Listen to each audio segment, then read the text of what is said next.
Have you ever wondered why all your hard work to change yourself, create new habits, and stop old ones doesn't work and still leaves you feeling stuck? Well, it's not because you lack discipline, and it's not because you don't have the willpower.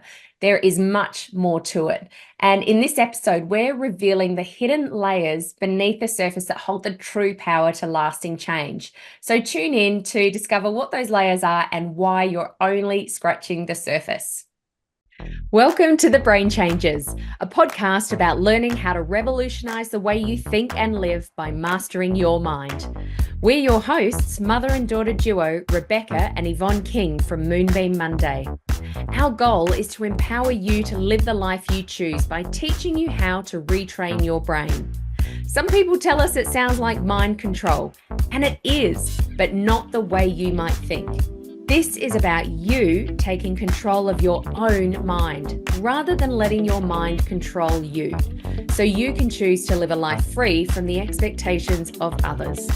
No matter what you've experienced in the past, you can create positive change and transformation by learning how to master your mind.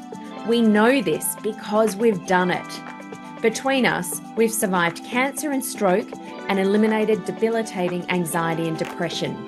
We've turned our pain into purpose through the power of our mind, and we're now here to support and guide you to do the same. In this podcast, we share valuable insights about how your brain works, why you think, say, and do the things you do, how to begin the process of change, and why it's necessary. Because we know that when you change your mind, you change your life. Thanks for joining us. Let's go.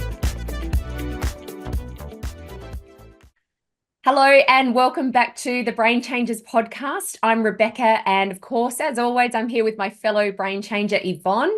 And we're really glad that you're here with us today because we've got a super interesting topic to share with you that I know you're going to find fascinating if you've ever felt like you're putting in all the effort to change your life or change your team at work or even just your daily habits, but nothing seems to stick. So we're going to talk about why that happens and what you're missing or why it might not be working. Because you see, when something isn't going right, whether it's at work, in a relationship, or within ourselves, we usually look at the most obvious things.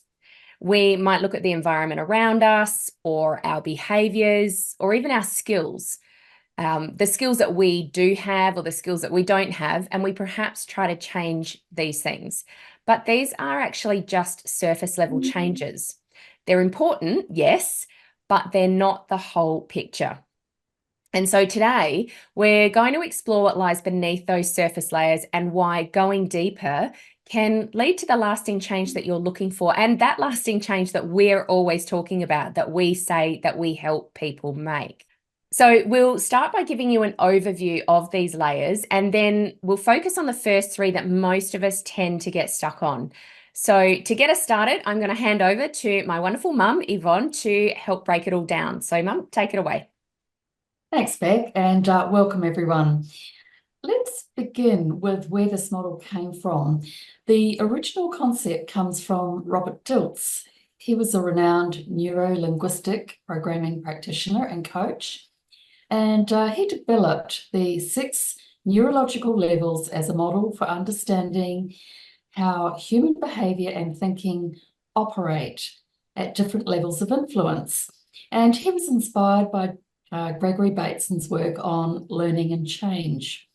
Dilts designed this model as a framework to help individuals and organisations make lasting changes by addressing the deeper levels of thought and identity, rather than just the surface level behaviours, delving into the internal drivers such as our beliefs, our values, our identity, because it's these things that often hold the key to more profound and sustainable transformation.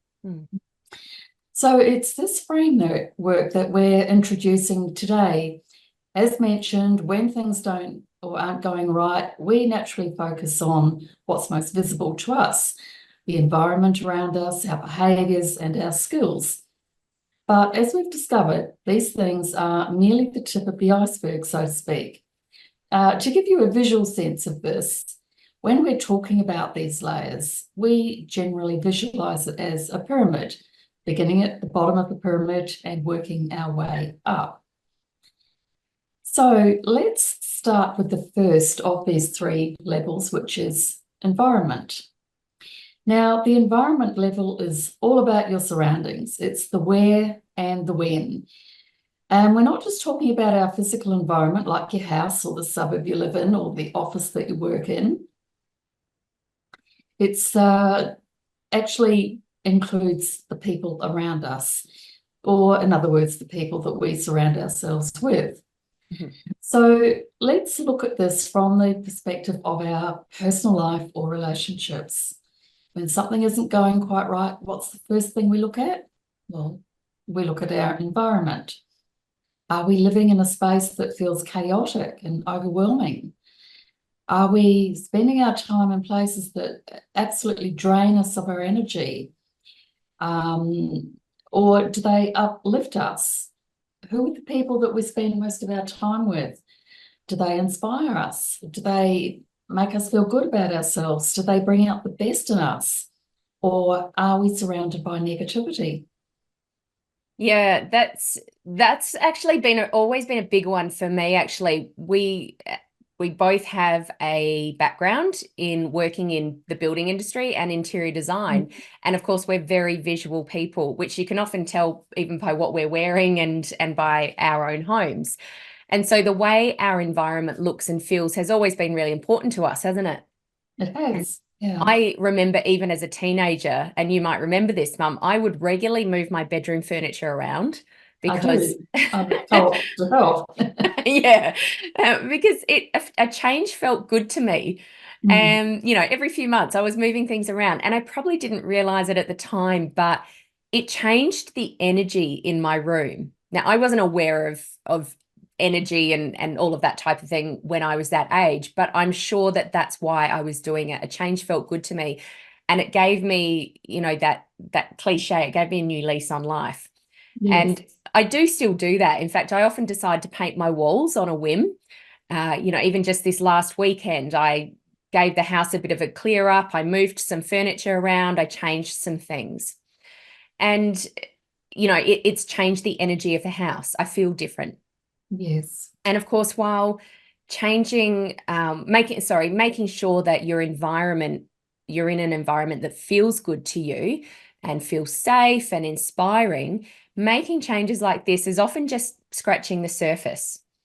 You can declutter your home, rearrange your furniture, even spend time in a more peaceful setting, but that alone might not solve the underlying issues that you're trying to solve in your relationships or in your personal life or even at work. That's true. They're surface things, aren't they? Yeah. The next in the pyramid is our behaviours, and this is what we're actually doing, or in other words, our actions. Let's say you decide to change how you interact with others in your personal life, for example.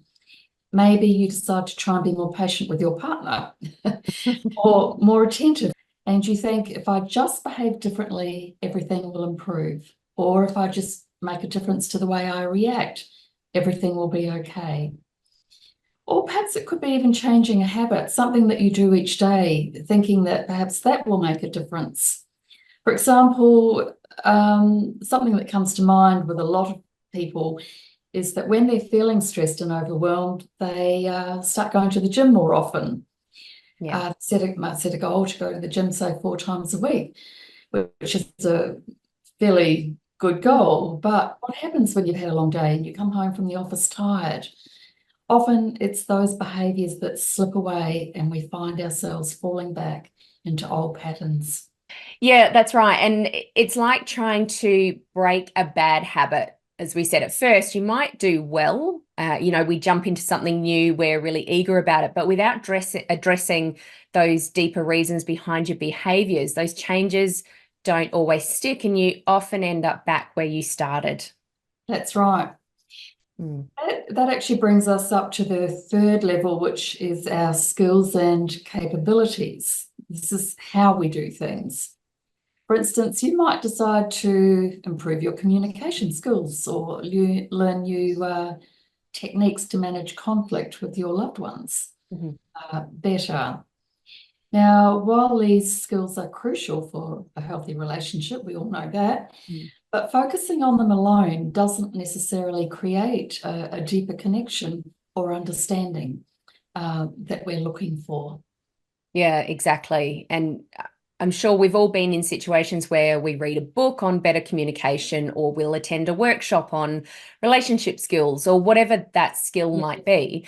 But then often, while there might be some improvement for a short time, nothing fundamentally changes. It's so true. Or perhaps you think, if I tried some study again, if I went back to university, if I did another course, I'd make some changes and I'll feel fulfilled. And it's frustrating because it feels like you're doing all the right things, but you're not seeing the impact that you hoped for in your life. That's so true. So here's where it gets interesting. These 3 levels, environment, behaviours, and skills, they're obviously the most visible things, and they're the things that we always go to first. They're what we naturally gravitate toward when something isn't going right, because that's because it is the obvious thing for us to do. And it's what we've always done. But there's the thing, it's not the whole story. Yeah, and that's why we often find ourselves, spinning our wheels, making changes that don't stick. And it's not because those changes are wrong, it's because they're incomplete. Because that surface level that we were talking about. And over the next few episodes, we're going to dive deeper into the top 4 levels of that pyramid: beliefs, values, identity, and purpose. Now, these are the levels that truly drive change and have the power to transform your life. Well, that sounds like a good thing to look forward to, Beck. But before we wrap up today, let's talk about why understanding these levels really matters. When you're aware of all the 7, we can start making changes at the right level. And this is obviously going to lead to more sustainable and meaningful results for us. So, look, there's 3 tips that I'd like the listeners to take away with them today. First one, don't stop at the surface. The first 3 levels, environment, behaviours, and skills, these are where we often focus our efforts, but they're just the beginning. True change requires going deeper. Yeah, that's right. Now, number 2 that you can take away from today: reflect and prepare for deeper work. We're always talking about diving deep. So get started, of course, by examining those first 3 levels: your environment, your behavior, and your skills. But be ready to dig deeper into what truly influences your personal life and your relationships, because this is where the real change begins. That's right. And remember, number 3, lasting change requires deeper work. If you've been frustrated by the fact that the changes you're trying to make don't stick, then it's time to explore the underlying layers: your beliefs, values, identity, and purpose. And we're going to help you do that over the coming episodes. Yeah, that's right. And of course, as always, we're really excited to help you on this journey, because helping people dig deeper, to think differently, and to make lasting change is what we're all about here. And so remember, the best way to make lasting change is to go beyond the surface. So if you found this episode helpful, remember to subscribe, leave us a review, and share it with someone who might need to hear this. Thanks for tuning in to the Brain Changes today. Until next time, keep exploring those layers and don't be afraid to dig deep. You might just find the breakthrough you've been looking for. And remember, when you change your mind, you change your life. Bye for now. Bye. Thanks for listening to this episode of The Brain Changes. We hope you've enjoyed the conversation today. Please like and subscribe to stay up to date with all the latest episodes. Our mission is to reach as many people as possible to help them revolutionize the way they think, so they can change their brain and create profound transformation. Please help us broaden our reach by sharing this episode with someone you know will benefit. And remember to tag us on socials at Moonbeam Monday and leave a review. And remember, when you change your mind, you change your life. We'll catch you next time for another episode of The Brain Changers.